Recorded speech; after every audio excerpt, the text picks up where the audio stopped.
자, 마지막 시간입니다. 18번을 좀 보십시오. 18번은 중요도가 좀 낮은 문제입니다. 이런 거는 지금 여기 한 문제 정도밖에 안 되죠. 요거는 지금까지 출제가 거의 안 됐던 부분이거든요. 근데 이제 출제됐던 것도 있고요. 지금 4번, 5번 지문은 출제됐던 겁니다. 나머지 지문들은 출제가 됐던 것은 아니고요. 이 문제를 통해서 간단하게 그냥 정리해 준다 이렇게 생각하시면 돼요. 그 1번에서 수요 금융으로서 이자 매월 상환 방법, 이거는 이제 비상환 저당을 말하는 거고요. 아까 부분 원리금 상환 아까 말씀드렸죠. 부분 상환 저당, 이 완전 상환 저당, 부분 상환 저당 이렇게 했던 거고요. 다 맞는 말이고요. 그다음에 그 3번은 가격 수준 조정 저당이라는 게 있죠. 요거는 뭔가 하면은 보통 우리가 인플레가 발생하면은 대출자한테 손해요, 이익이에요? 인플레가 발생하면 대출자한테. 대출자한테는 손해죠. 돈 빌려준 사람한테는. 지난번에 제가 1차 세계대전 당시에 돈 빌려 술 품마시던 사람이 나중에 빈병 한 리어크 팔아서 갚았다 안 그랬나요? 인플레가 발생하면은 채권자가 손해요. 채권자 부가 채무자에게 넘어가는 겁니다. 자, 그러니까 돈을 빌려준 사람은 인플레에 대한 대응을 할 필요가 있죠. 돈을 빌려주는 사람은 인플레에 대한 대응을 할 필요가 있어요. 그게 이제 하나는 변동금리고요. 인플레가 발생할 때마다 금리를 올리는 방식으로 대응하는 게 있고요. 하나는 가격 수준 조정이에요. 요거는 잔금을 조정한다는 뜻이에요. 자, 그래서 요거는 이제 지금까지 했으니까 됐고요. 가격 수준 조정 저당은 이런 겁니다. 예를 들어 1억을 연 10%로 빌려줬어요.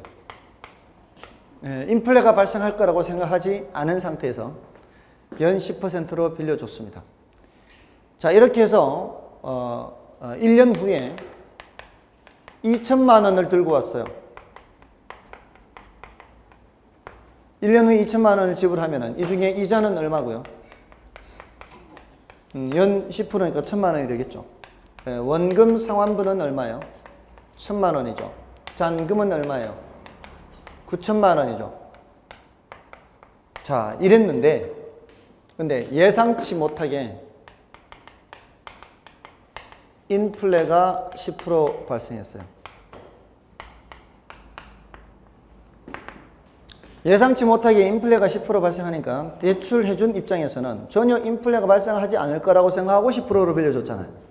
그럼 여기에 대한 대응을 변동금리는 다음부터는 20% 적용하는 거예요. 변동금리에서는 이제 다음부터는 얼마 적용한다고요? 20% 적용하는 거예요. 금리를 20% 적용하는 거죠. 인플레를 반영해서. 됐나요? 그때 잔금은 조정할까요? 안 할까요? 잔금은 조정 안 하고 9천만 원 그대로 가는 거예요. 근데 가격 수준 조정 저당은 요거는 잔금을 조정하는 겁니다. 야, 9천만 원 가지고는 1년 전에 9천만 원어치 물건을 살 수가 없다. 1년 전에 하는 그 양만큼을 사려면은 10%는 돈이 더 있어야 살 수 있다. 그래서 잔금을 9,900으로 조정하는 거예요. 대신 금리는 그대로 10%로 가는 거죠. 돈 2천만 원 갖다 줬는데도 아직 원금 거의 못 갚은 거죠. 됐나요? 이렇게 뭐를 조정하는 거예요? 잔금을 조정한 잔금 조정. 그게 바로 가격 수준 조정 저당이에요. 금리를 조정하느냐, 잔금을 조정하느냐 그 차이입니다. 자, 이런 거고요. 그다음에 역저당은 이제 다음 주에 하게 될 영목이지를 말하고요. 한국주택금융공사에 이게 이 주택은 있는데 생활 자금이 없는 사람들을 위해서 생활 자금 대출해 주는 거죠. 역목이지 됐고요. 그다음에 5번이 이제 유효 이자율인데 들어보신 적 있나요?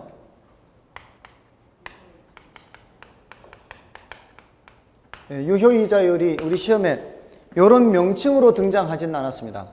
어떻게 등장했는가 하면은 만기가 같은 대출의 경우 기말에 한 번 이자 받는 것보다 4회 나누어 집을 받는 것이 대출자 입장에서 유리하냐 불리하냐 이렇게. 기말에 한 번 받는 거하고요. 1억을 연 12%로 대출을 해주는 거예요. 요거를 매년 말 한 번 이자를 받으면 한 번에 1200 받겠죠. 나누어서 이자만 받는 거예요. 나누어서 받으면 월 1%니까 1억에 월 1%, 1억에 연 12%. 그럼 이렇게 받겠죠. 대출자 입장에서는 A가 낫냐 B가 낫냐 이걸 묻는 거예요. 차입자 입장에서는 A가 낫겠죠. 어떤 사람은 이게 목돈의 부담 때문에 이게 훨씬 낫다라고 생각하는 사람이 있어요. 그런 사람의 경우는 어떻게 하면 돼요? 1년짜리 적금 부으면 되죠. 1년짜리 적금 부으면 이때 찾는 돈이 1200보다는 더 많은 돈이 되겠죠.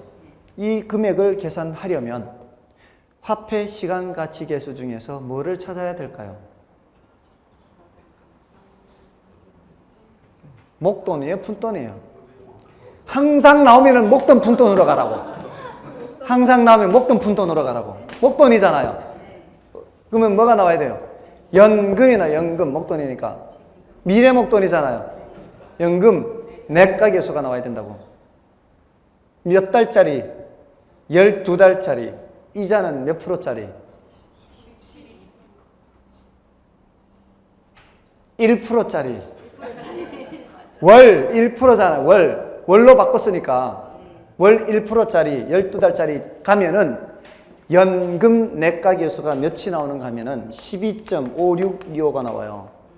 다 외우고 온 거예요, 지금. 이 소리는 12.5625%가 된다는 거하고 똑같은 거예요. 그러니까 1256만 2,500원이 된다는 얘기거든요. 맞나요? 그러면은 1256만 2,500원을 찾아서 56만 2,500원은 내가 챙기고 1,200만 원 주면 되는 거죠. 맞나요? 이렇게 납입하게 된다면. 맞죠? 자, 그러니까 연 12%를 매년 말 이자 상환으로 하면은 연 12%가 그대로 돼요. 근데 실제로 이렇게 하는 경우는 거의 없어요. 연 12%면 매월 1% 적용해서 매달 100만 원씩 가져오세요. 이렇게 하지. 그러면 실제로는 몇 퍼센트 이자란 말이에요? 12.5625%란 말입니다.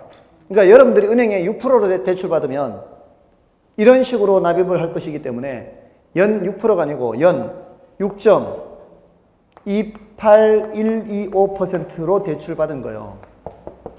여러분들은 지금까지 이렇게 대출 받았죠. 대부분. 매월로 대출 받았죠. 네, 여러분들은 지금까지 속고 살았던 거예요. 속고 살았던 거예요. 근데 그게 현실이에요. 그래서 학자들이 그거를 따로 이름을 붙인 거예요. 유효이자율 12.5625%라고. 유효이자율로 치면은 더 센 이자가 나온다고요. 그러니까 일수이자는 훨씬 더 센 이자가 되는 거라고요. 일수이자는 한 달에 100만 원 빌려준다 그러면은 거기다 선이자 떼죠. 일수는 선이자 5만 원 떼고 오부이자 보통. 선이자 오부이자 떼고 95만 원 빌려주면서 찍기는 얼마씩 찍어야 돼? 매일 33,300원씩 찍어야 되죠. 매일이죠. 매일. 얼마 큰 차이가 아닌 것 같지만 일수놀이 하는 사람은 많은 사람들한테서 그렇게 돌아다니면서 그렇게 맞죠. 그러니까 매일 찍기 때문에 엄청 센 이자다 이 말이에요. 자주 찍으면 자주 찍을수록, 자주 납입하면 자주 납입할수록 이게 이 유효이자율이 더 세집니다. 일수이자가 그래서 세요. 95만 원 빌려주고 100만 원 돌려받기 때문에 95분의 5예요. 95분의 5 이자율이. 100분의 5가 아니에요. 100분의 5라야 5만 원, 5%예요. 근데 95분의 5 하면 5%보다도 더 센 이자예요. 거기에다가 매일 찍어요. 그러니까 엄청 세다고. 이자가. 그걸 유효이자율이라고 그래요. 시험에 유효이자율이란 말은 안 나왔지만 그 개념이 출제가 됐어요. 유효이자율 개념이. 자, 됐고요. 그래서 상환 주기가 짧아질수록 유효이자율의 크기는 상대적으로 작아지는 게 아니고 상대적으로 커지는 겁니다. 자, 됐고요. 자, 이제 넘어가시면은 고정금리, 변동금리에 대한 것이 나오죠. 자, 여기에서는 19번을 보겠습니다. 고정금리, 변동금리 적용과 관련하여 다음 중 틀린 것은 1번. 고정금리 저당은 저당기간 동안 동일한 금리가 적용되는 저당 대부 방식이다. 저당기간 동안 맞죠? 그 다음에 고정금리 저당 대출하에서 대출자는 시장금리 하락 시에는 조기 상환 위험, 시장금리 상승 시에는 수익성 악화의 위험이 있다. 맞죠? 아닌가요? 여러분들 이거 고정금리 하면 이거 연상해야 됩니다. 변동금리 하면 이거 연상해야 되죠. 고정금리 하면은 시장금리 상승하는 시기에 수익성이 악화되죠.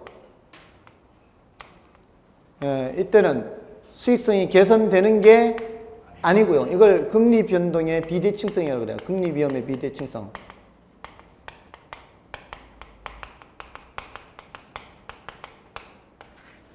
대칭적이라면 어때야 돼요? 수익성이 악화된 적이 있으면 수익성이 개선된 적도 있어야 그게 대칭적이죠. 시장 금리가 올라갈 때는 수익성이 악화됐다면 시장 금리가 떨어질 때는 수익성이 개선돼야 돼. 마진이 더 커져야 된다고. 이게 대출금리, 예금금리, 예대 마진이 줄어든 적이 있으면 커진 적이 있어야 대칭적인데 커지는 게 아니고 어떻게 한다 이때 사람들이 조기 상환을 해버리면 남는 거 없다 이 말이에요. 그래서 금융기관은 이걸 선호한다 이 말이에요. 그래서 3번 맞는 말이고요. 그 다음에 4번에 변동금리 저당 대출 시 대출자가 금리 상승기에 신속히 금리를 인상하고 금리 하락기에 금리 인하를 하지 않거나 지연하게 되는 것은 대출자의 도덕적 해이라 할 수 있다. 여기서도 지금 도덕적 해이 이런 말 나오죠. 원래 도덕적 해이가 어디서 나오는 말이에요? 도덕적 해이는 비대칭 정보에서 나오죠. 역선택 도덕적 해이. 시장 실패에서 나오는 얘기예요.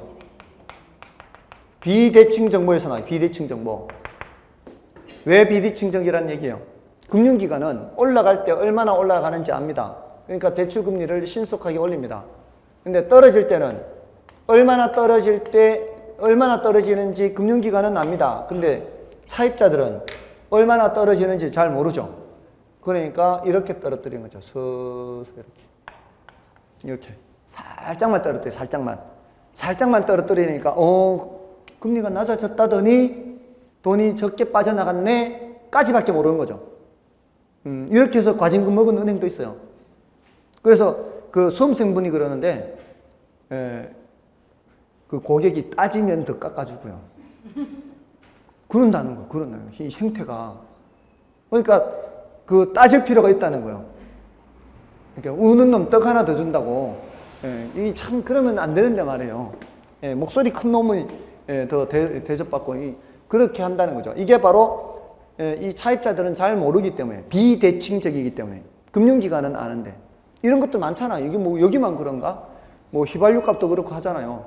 휘발유 값 올릴 때는 금방 쫙 올려놓고는 떨어뜨릴 때는 살짝 떨어뜨리고 이런 것들이 다 비대칭 정보에 의한 도덕적 해이라는 것들입니다. 다음에 다른 조건이 동일한 경우 변동금리 조건이 고정금리 조건보다 금리가 더 높다.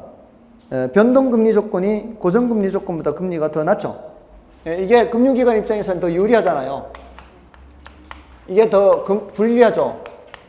그러니까 고정금리를 더 높게 해서 대출을 해주는 거죠. 그래서 5번이 틀렸네요. 다음에 20번에서는 그 코픽스 지수를 보세요. 코픽스라는 거 보세요. 코픽스. 이게 원래는 CD 수익률을 적용이거든요. CD. CD 들어보셨나요? CD가 뭐예요? 사보셨어요? 가입해보셨나요? 해보셨나요?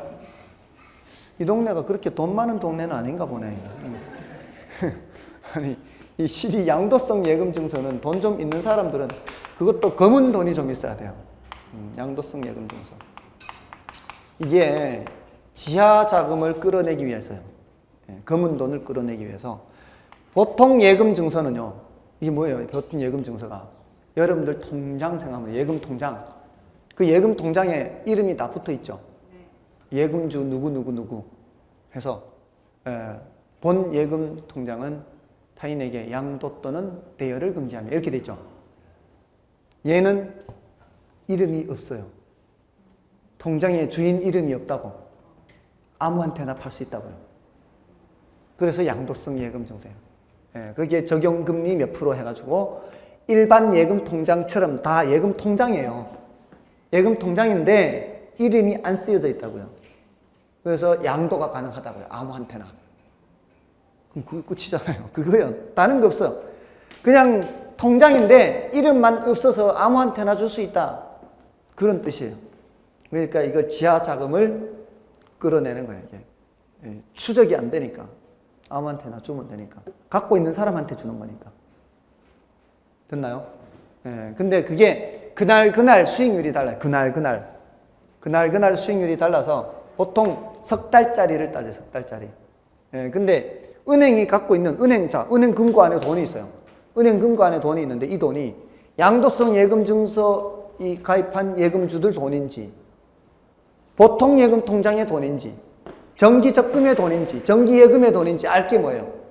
은행이 갖고 있는 돈은 다 똑같은 돈일 거 아니에요. 그러면은 은행이 보통 예금 금리도 있고 정기 예금 금리도 있고 양도성 예금 증서 금리도 있고 자 이 사람들한테 금리를 각각 다르게 줄 거 아니에요. 그러니까 어디에다 맞춰서 가산 금리를 붙이냐 이 말이에요. 예금 금리에다가 뭐를 붙여야 돼요, 이게? 마진을 붙여야 될 거 아니에요. 마진을 붙여야 되는데 어떤 금리에다가 기준을 맞춰서 하는 얘 가지고는 충분치 않다는 거죠. CD 하나 가지고는. 그래서 시중에 8개 예금 상품의 가중평균 금리를 계산한 게 코픽스예요. 가중평균 금리. 그러니까 가중평균 예금금리. 얘는 가중평균 예금금리. 8개 상품. 예금금리예요. 그러니까 다른 표현으로 이제 대출 기준금리가 되는 거죠. 대출 기준금리가 되는데 작년에 출제할 때 이 기준이란 말을 빼고 출제했어요. 그래서 또 깨알같이 제가 또 읽었잖아요. 이 대목에서 이제 제가 제 자랑을 좀 해야 돼. 아무도 못 찾았어. 요걸 아무도 못 찾았어. 기준이란 말을 뺀 거를. 그래서 제가 찾아가지고 요거를 신청해가지고 정답이 된 거예요, 이게. 그래서 작년에 정답이 2개 된 거예요. 제가 아무도 못 찾은 거 찾은 거 꽤 돼요. 그러니까 재작년에 거미집 모형 아무도 못 찾았어요. 근데 저는 그래도 설마 누군가는 찾을 수 있을 거라고 생각했죠. 시험 보고 그 다음날 바로 제주도로 여행을 갔어요. 시험 보고 바로. 그러니까 올릴 틈도 없었죠. 새벽같이 갔으니까 시험 보고. 근데 이제 월요일, 화요일, 수요일 저녁에 왔어요. 누군가는 올렸겠지 하고 봤는데 아무도 안 올렸어요. 거미집 모형이 모두 정답이거든. 모두 정답인데 모두 정답이라고 올린 사람이 아무도 없는 거야. 그래서 그제서야 제가 올린 거예요. 왜냐하면은 기울기라는 거하고 기울기 절대값은 천지 차이거든요. 이게 다른 개념이에요.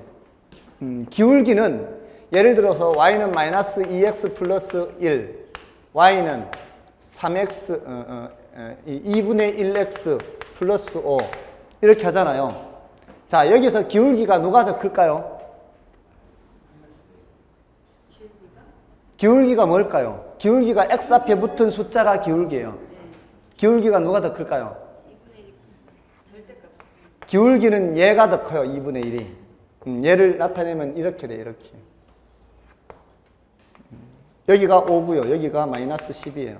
이게 2분의 1x 플러스. 얘는요, 마이너스 2x 플러스 1은 이렇습니다. 이렇게 가팔라요. 이건 마이너스 2x 플러스 1이에요. 이게 1이에요, 여기가. 여기가 1. 지나가는 점이. 여기 지나가는 점이 여기가 5예요. 누가 더 가팔라요? 얘가 더 가팔라요. 근데 얘를 기울기가 더 크다라고 하는 잘못된 표현들이 수두룩해요. 모의고사고 뭐고 간에. 그래서 평소부터 이거 저 수업 듣는 분들한테 기울기가 크다라고 하는 것은 이게 더 큰 거다. 그래서 저한테 수업 들은 분들은 혜택 별로 못 봤어요. 어차피 맞췄으니까. 이걸 혜택을 본다는 거는 틀린 사람이 혜택 보는 거 아니에요. 그러니까 틀린 사람들은 혜택 보는 거예요. 이거는 기울기가 마이너스 2예요. 기울기는 숫자를 말할 뿐이에요. 숫자. 기울기는 숫자고 가파르기는 이제 숫자가 아니라 이렇게 가파르든 그 가파르기를 말하는 거예요. 근데 기울기 절대값이라고 해야 되는데 기울기라고 했다고요. 그러니까 다 틀린 거예요. 근데 틀릴 줄 언젠가는 한번 틀릴 거라고 생각했어요, 사실은. 왜냐하면은 부동산학개론 대학 교재들도 틀렸으니까. 대학 교재 경제학을 공부를 안 했기 때문에 이거는 그 사람들도 다 틀려요. 대학 교재도. 그러니까 분명히 한 번쯤은 모두 정답이 나올 거다 했는 게 2년 전에 이제 모두 정답이 나온 거예요. 그러니까 알 수 있는 방법들이 별로 없는 거죠. 경제학을 전공하지 않은 이상은 잘 모르니까.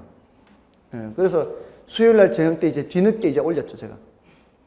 그래서 모두 정답된 거예요, 그게. 하여간 경제학을 전공을 안 하기 때문에 이렇게 되는 거예요. 아무튼 이 코픽스는 그런 개념이고요. 그래서 그런 정도만 곧 체크하고요. 문제풀이는 이제 오른쪽에 22번을 보겠습니다. 금융기관 입장에서 부동산 대출 관련 위험을 피할 수 있는 방법 중 틀린 것은 저에서는 1번 담보 인정 비율을 낮춘다. LTV를 낮춘대요. 그 낮춘다는 얘기는 대출을 많이 안 해주겠다. 적게 해주겠다는 얘기죠. 그럼 금융기관 위험을 피할 수 있죠. 그 다음에 금리 변동이 심할 때는 변동금리로 대출한다.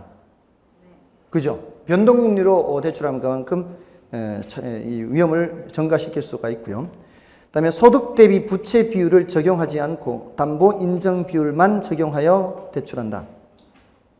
담보 인정 비율만 적용하여 대출하면 더 위험하죠.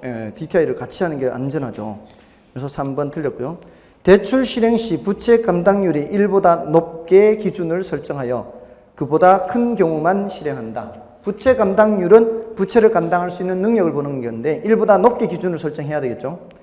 그래서 맞고요. 다음에 소득 대비 부채 비율을 낮춘다. 이것도 대출할 수 있는 금액을 줄이겠다는 얘기죠. 그래서 정답은 3번이 되겠고요. 나머지 지문들, 그 23번, 24번은 한번 출제는 됐습니다. 23번은. 한번 출제는 됐는데 딱 한 번 출제가 됐고요. 그거는 이제 여러분이 좀 봐주시기 바랍니다. 다음에 넘어가셔서 이제 저당 유동화를 좀 보겠습니다. 저당 유동화에서는 저당 유동화의 개념, 구조, 효과. 자, 이렇게 나누어서 정리를 해야 되겠죠. 저당 유동화.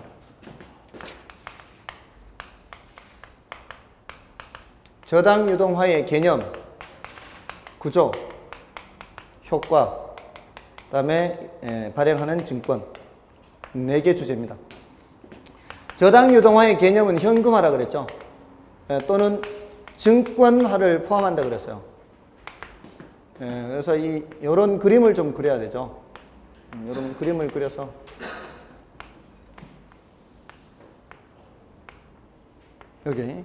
여기가 이제 1차 저당 시장이 되고요.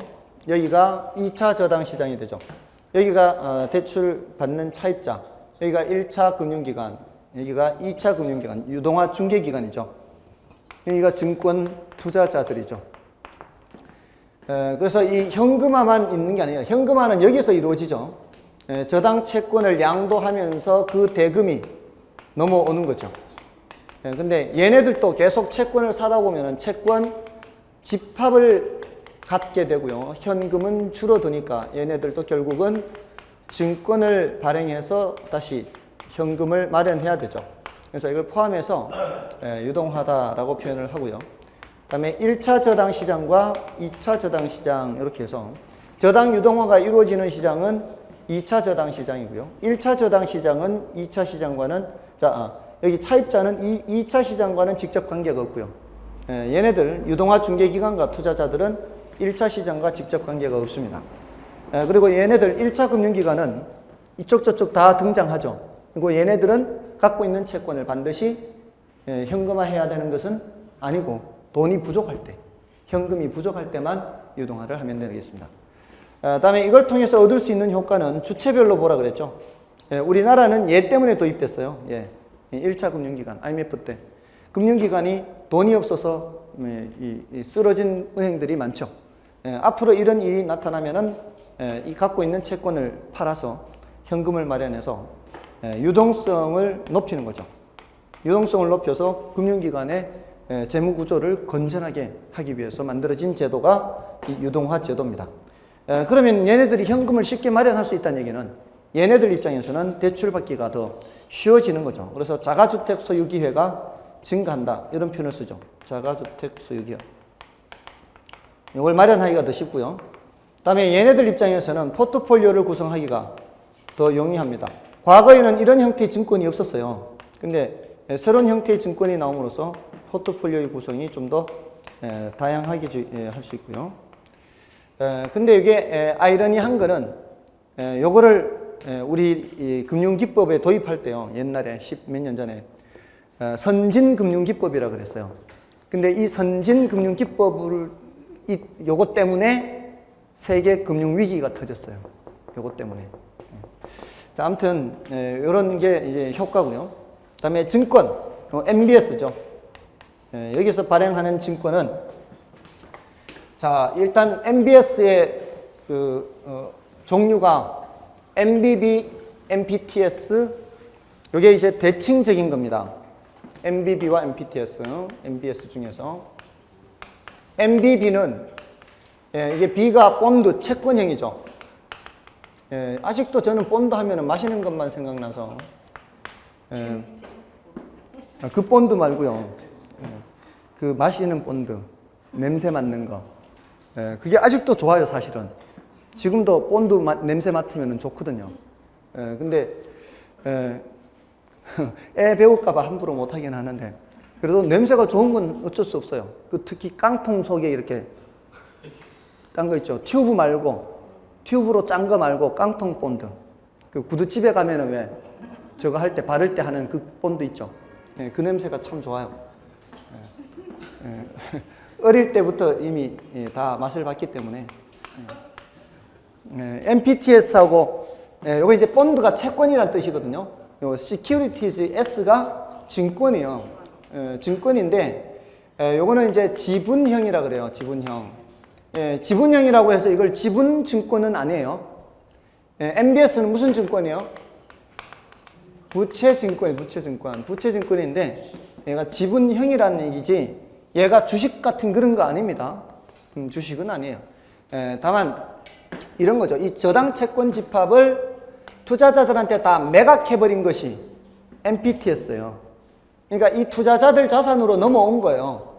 근데 너무 덩치가 크니까 한 사람이 다 살 수 없으니까 쪼개서 산 거죠. 쪼개서. 그래서 증권 소지 비율에 따라서 여기에 대한 권리를 갖는다는 거지 그 주식을 갖는다는 의미는 아니에요. 주식은 완전 배당이잖아요. 배당. 이거는 그 실적에 따른 배당인데 이거는 실적에 따른 배당이 아니라 결국 여기에서 이 사람들이 원리금을 갚아야 될 거 아니에요. 그 원리금이 넘어오는 거를 그거를 쪼개서 주는 거죠. 쪼개서. 원리금을 쪼개는 거예요. 결국 수익이 더 크게 날 수는 없어요. 뭔 뜻인지 아시겠어요?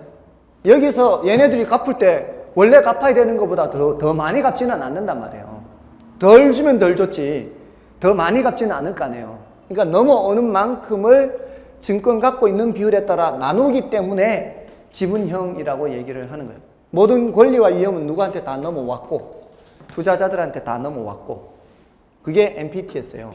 그러니까 이게 저당 채권 집합의 소유권과 원리금 수취권을 다 투자자가 갖는 게 뭐고 MPT에서 투자자가 다 갖는 거예요. 권리를 갖는다는 거는 거기에 따른 위험도 다 같이 가야 돼요. 위험 부담도 다 투자자가 하는 거예요. 근데 MBB는 발행자죠. 발행자가 B가 발이죠. 비발. 발행자.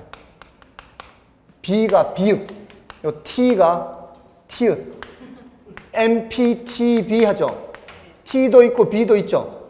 투자자와 발행자가 나누어 갖는 거죠. 그게 혼합형이에요. 혼합형. 투자자와 발행자가 갖는 게 뭐예요? 소유권, 저당채권 집합의 소유권은 기본적으로 발행자가 갖고 투자자는 뭐를 갖는 거예요? 원리금 수취권을 갖는 거예요. 여기 원리금 수취권을 갖는다는 얘기는 조기 상환 위험을 가져간다는 얘기예요. 요거 소유권을 갖는다는 얘기는 채무 불이행 위험을 가져간다는 얘기예요. 근데 CMO도 혼합형이죠. 요건 또 이제 obligations라는 단어인데 채권으로 번역을 해요. 그래서 요거는 이제 다계층 채권 이렇게 얘기를 합니다. 이렇게 하는데 이제 요거 두 개는 이제 두 개 섞인 거고 요거 두 개가 이제 구별이 되는 거죠. 요거는 MBB는 이런 거죠. 원리금을 이쪽으로 넘기면은 얘네들 사이의 채권 채무와 얘 둘 사이의 채권 채무가 별개죠. MBB는. 그래서 MBB를 얘네들이 갖고 있다는 얘기는 얘네들이 원리금을 갚든 안 갚든 상관없이 얘한테 원리금을 갚아야 돼요. 그래서 이쪽에서 이쪽으로 넘어오는 그 현금 흐름이 이쪽으로 이체가 안 돼요. 단절이 돼요. 현금 흐름에 단절이 발생하는 것은 MBB. 근데 MPTS는 이쪽에서 넘어오는 만큼 그대로 패스해서 다 끝까지 넘어가는 거예요. 그럼 현금 흐름에 단절이 발생하지 않고 끝까지 연결되는 것은 MPTS예요. 패스스루. 그래서 이거는 이제 위험 부담을 발행자가 하는 만큼 증권 수익률은 요거는 낮고요. 요거는 증권 수익률은 높고, 얘네들은 중간점이고, 그리고 일률적으로 얘기할 수 없는 게 CMO의 경우는 이쪽으로 가면 갈수록 만기가 길죠. 그래서 만기가 길면 길수록 수익률은 높아요. 짧으면 짧을수록 수익률은 낮고요. 그러니까 원리금 지불되는 순서도 다르죠. 얘네들은 이자만 지급되고요. 이자만 지급되고, 얘는 이자도 지급 안 되고요. 얘를 Z 트렌치 그러죠. 보통 4개에서 5개의 트렌치인데 마지막을 Z 트렌치 이렇게. 그다음에 콜 방어라는 거 있죠. 콜 방어는 증권 투자자들이 할 수 있느냐 없느냐. MBB는 콜 방어를 할 수가 있고요. 여기는 콜 방어를 할 수가 없죠. 오라면 가야 돼요. 그러니까 조기 상환이 된다는 얘기예요. 콜 방어를 못 한다는 얘기는 일찍 끝난다는 얘기고요. 그다음에 초과 담보액은 여기는 많이 있어야 되죠. 여기는 많이 있어야 되고, 여기는 초과 담보액이 있을 필요가 없고요. 다 매각하는 방식이기 때문에. MBB는 얘가 얘한테 돈을 빌리는 방식이에요. 얘가 얘한테. 그러니까 담보가 많이 설정돼 있어야 돼요. 그래야 투자자들이 안심하고 돈을 빌려주는 거예요. 그래서 채권형이라고도 하고요. 그러니까 여기서 여기 이 둘 사이 채권 채무 관계와는 별도로 채권 채무가 형성되는 거예요. 자, 이런 것들이 이제 주된 내용이고요. 자, 이제 문제를 좀 풀고, 오늘은 이제 저당 유동화까지 하고 다음 주에는 자금 조달 방법을 하도록 하겠습니다. 일단 그 248쪽에서는 2번 문제를 좀 보십시오. 이번에 저당담보증권 유동화 제도를 통해 얻을 수 있는 기대효과입니다. 기대효과에 대한 설명으로 틀린 것은 1번에 주택금융기관은 채권 매각으로 현금을 확보함에 따라 자기자본 비율을 안정적으로 유지할 수 있다. 가능한 얘기입니다. 그 자기자본 비율이라는 게 국제결제은행 자기자본 비율인데, 현금을 갖고 있으면 가중치가 높아요. 채권 1억 하고요, 현금 1억 하는 게 똑같은 자산이지만 채권은 위험이 있는 거죠. 현금 1억은 위험이 없는 자산이잖아요. 그래서 가중치가 높아요. 그래서 자기자본 비율을 높일 수가 있어요. 그다음에 주택자금의 공급 확대로 인하여 간접적으로 주택건설 산업을 활성화할 수 있다. 그것도 가능할 수 있죠. 그다음에 일반적으로 1차 금융기관의 대출금리가 저당 채권을 한국주택금융공사에 매각할 때의 금리보다 낮다. 자, 이게 틀렸네요. 1차 금융기관에 여기서 적용되는 금리하고요, 이쪽으로 넘어갈 때 금리는 비용이 발생하기 때문에 여기보다는 이쪽보다는 이쪽이 가면 갈수록 금리가 점점 낮아지게 됩니다. 비용이 발생하기 때문에. 그래서 그게 틀렸어요. 3번이.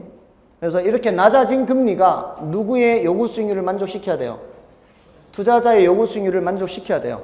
그래야만 이 구조가 성립할 수가 있습니다. 다음에 3번 틀렸고요. 다음에 4번은 차입자의 상환 능력으로 볼 때 연간 소득 대비 주택가격 비율이 클수록 이 제도가 정착되기 어렵다. 연간 소득 대비 주택가격 비율이 크다는 것은 뭔가요? 연간 소득 대비 주택가격 비율, 이거는 이거예요. 이거 지난번에 PIR. PIR이 높다는 것은 뭐예요? 그만큼 상환 능력이 부족하다는 얘기죠. 상환 능력이 부족하게 되면 어떻게 되나요? 이거는 대출 받기도 쉽지 않은 거죠. 이게 능력이 안 되기 때문에. 그래서 이런 경우에는 그 그 상환 그 제도가 정착되기가 좀 어렵다라고 볼 수 있습니다.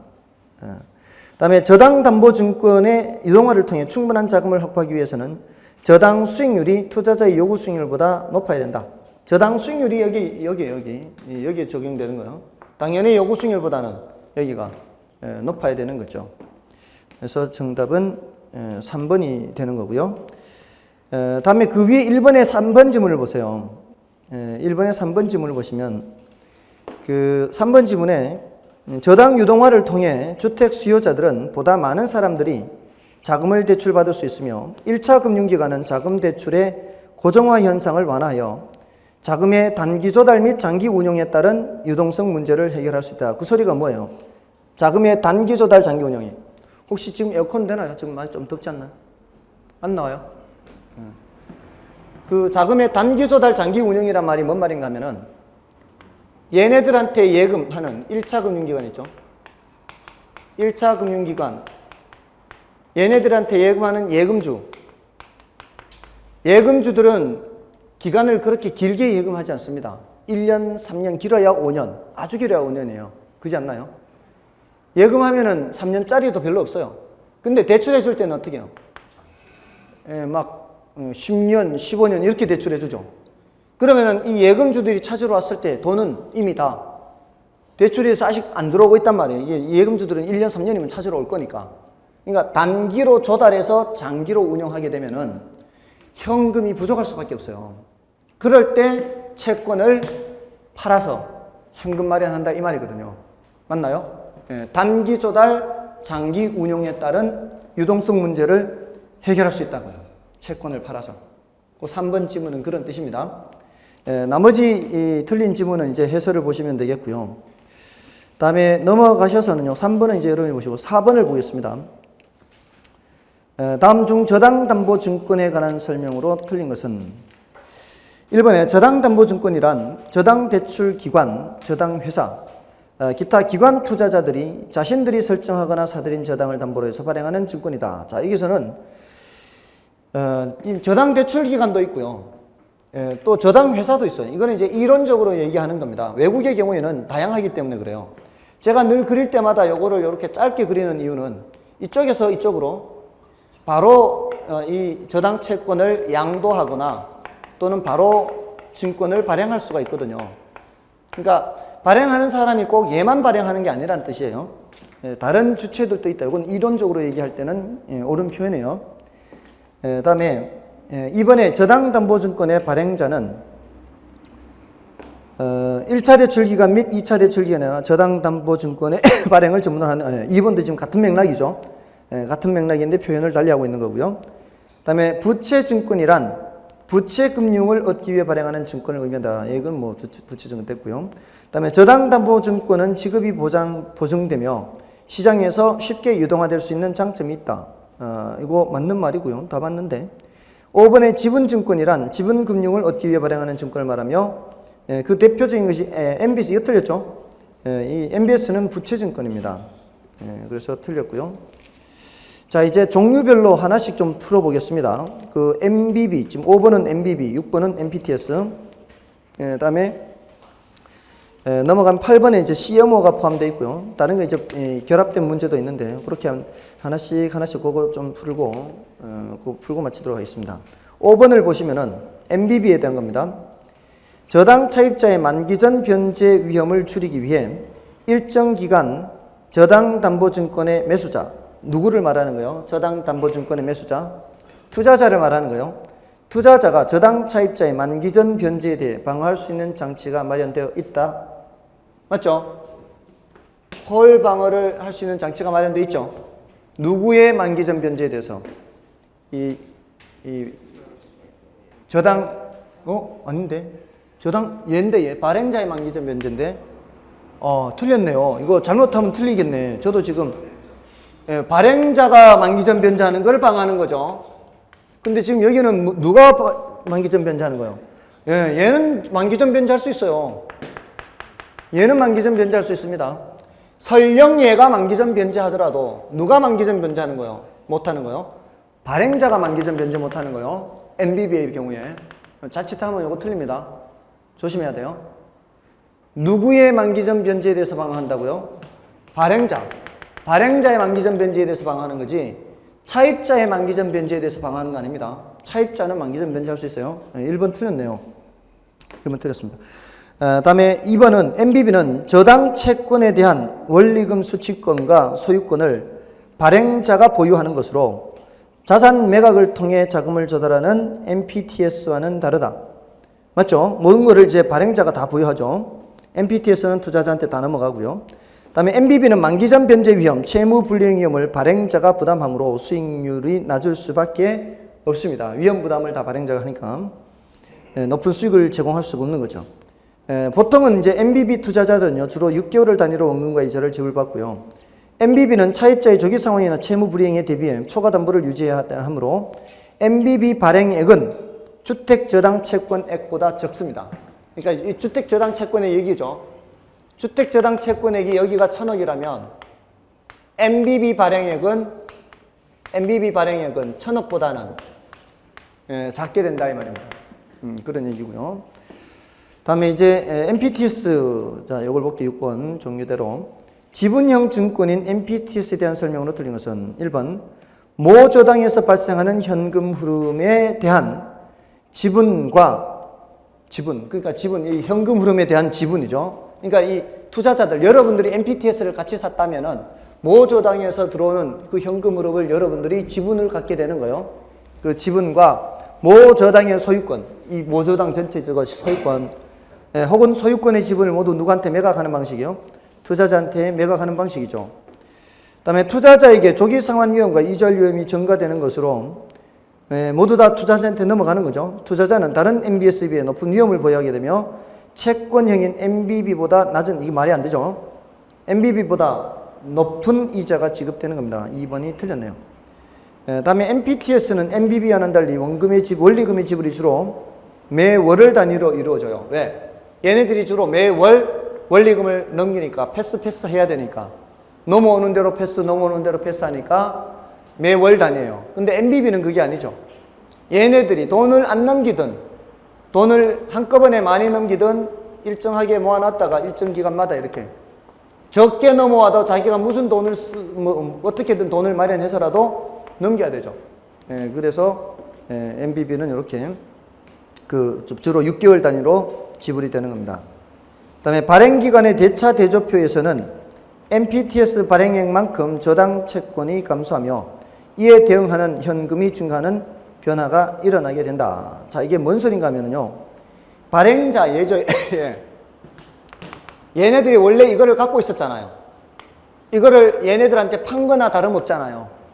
팔았는데 한 사람이 한꺼번에 다 못 사니까 증권으로 쪼개서 당신이 이만큼 샀습니다. 당신이 이만큼 샀습니다. 이렇게 준 거잖아요. 그러니까 얘 대차 대조표에서는 어떻게 돼요? 얘가 사라지는 거죠. 팔았으니까. 얘 대차, 이 발행자의 대차 대조표에서는 사라집니다. 이게. 대신 뭐가 들어와요? 대신 현금이 들어오는 거죠. 그러니까 발행액만큼 현금이 들어오는 거예요. 그런 변화가 생기는 거죠. 그 다음에 원리금에 대한 현금 흐름이 차입자로부터 MPTS 투자자에게 연결되는 방식이에요. 그러니까 여기서부터 원리금이 넘어오면은 계속 MPTS 패스스루 넘어가는 방식이다. 이런 얘기입니다. 자, 됐고요. 다음에 넘어가시면은 7번은 똑같은 MBB니까 여러분들이 봐주시고요. 8번을 보시면 여기 이제 좀 섞여 있거든요. MB, CMO도 섞여 있고 하니까 8번을 좀 보겠습니다. 주택저당증권에 대한 설명이다. 틀린 것은 1번 주택저당증권은 장기주택자금 대출에 따른 자금의 고정화 현상을 완화하거나 새로운 주택 재원을 조달할 목적으로 보유 중인 저당 대출 채권을 바탕으로 발행되는 증권을 말한다. 맞죠? 다음에 원리금 자동이체 증권, 자 MPTS라고 되어 있죠. MPTS는 저당 대출 집합에서 발생하는 현금 흐름에 대한 지분권과 저당 대출의 소유권을 모두 투자자에게 매각하는 방식으로 주택 저당 채권과 관련된 위험도 투자자에게 이전된다. 맞죠? 그다음에 주택 저당 채권 담보부 채권 MBB죠. MBB는 저당 대출의 현금 흐름과 소유권을 발행기관이 가지면서 저당 대출을 담보로 하여 자신의 부채로 발행하는 저당담보증권을 말한다. 맞죠? 발행자가 MBB를 발행한다는 얘기는 자신의 부채가 되는 겁니다. 이 둘 사이에서는 채권 채무자가 되는 거예요. 발행자가 채무자가 되고 투자자가 채권자가 되는 겁니다. 다음에 4번에 저당대출 원리금 이체채권 MPTB라고 되어 있죠. MPTB는 저당대출 집합의 현금 흐름은 투자자에게 이체되지만 저당대출의 소유권은 발행기관이 가진다. 맞죠? 소유권은 발행자가 갖습니다. 5번이 틀렸나요? CMO 다계층 채권은 다양한 만기 구조를 가지는 일련의 계층으로 구성되어 발행되고 만기 구조별 위험에 따라 수익률이 결정되며 만기가 단기일수록 상대적으로 높은 수익률이 주어진다. 이게 말이 안 되죠. 만기가 장기일수록 상대적으로 높은 수익률이 적용됩니다. 그리고 9번에도 지금 1번 지문에 CMO가 있죠. CMO의 투자자는 주택저당채권 집합물의 소유권을 보유하며 맞죠? 소유권을 아닌데 발행자죠. 발행자. 투자자가 아니고 이거 자칫하면 틀리죠. 이거 투자자 발행자 이거 조심해야 돼요. 발행자죠. 발행자가 소유권을 보유하며 우리나라에서 발행된 주택저당증권은 대부분 다계층 저당채권입니다. 실제로 우리나라에서는 이렇게 다계층 저당채권이 많이 발행됩니다. 나머지는요, 넘어가시면 이제 다 똑같은 그런 맥락의 문제들입니다. 뭐 MBB, MPTS 계속 반복되고 있죠. 그 나머지 것들은 이제 여러분이 좀 봐주시면 되겠네요. 다음은 13번 하나만 좀 보겠습니다. 13번은 좀 다른 얘기가 들어가 있죠. 그래서 13번만 풀고 마치도록 하겠습니다. 부동산 금융에 있어서 저당 유동화 및 증권화에 관한 설명 중 관련성이 적은 것은 1번 저당 유동화는 주택금융이나 기타 부동산 금융의 활성화에 큰 기여를 할 수 있다. 맞는 말이고요. 그 다음에 저당 유동화는 대출 기관들이 한정된 재원으로 많은 수요자에게 자금을 공급하는 대안이 된다. 가능하죠. 돈은 별로 없지만 많은 사람에게 자금을 공급할 수 있습니다. 그 다음에 저당 대출 기관이 보유하고 있는 자금이 풍부할수록 저당 유동화는 증가한다. 이게 틀렸죠. 자금이 부족할수록 저당 유동화는 증가하게 되고요. 그 다음에 4번은 MBS는 구조상 ABS와 동일하지만 주택 저당 채권을 기초 자산으로 삼는다는 게 다르다. ABS는 다양한 자산을 기초로 해서 발행하는 증권이에요. 그래서 ABS는 부동산뿐만 아니라 신용카드, 할부대금, 자동차 할부대금 등 모든 자산을 근거로 발행할 수가 있습니다. 그래서 뭐 CMBS 같은 거 있죠. CMBS는 이제 상업용 부동산 저당 채권 증권이고요. 또 뭐 오토론 증권도 있고, 자동차 저당 채권, 학자금 대출 증권, SLBS 하는 것도 있죠. 다양한 이런 것들이 모두 다 뭐란 얘기예요? 모두 다 ABS란 얘기고, 그 중에 MBS가 하나란 얘기죠. 자, 이렇게 됐습니다. 나머지 것들도 지금 이런 MPTS, MPTB 뭐 이런 것들이니까 여러분들이 좀 풀어보시면 되겠습니다. 다음 주는 이제 자금 조달 방법부터 하도록 하겠습니다. 늦은 시간까지 애쓰셨습니다. 감사합니다.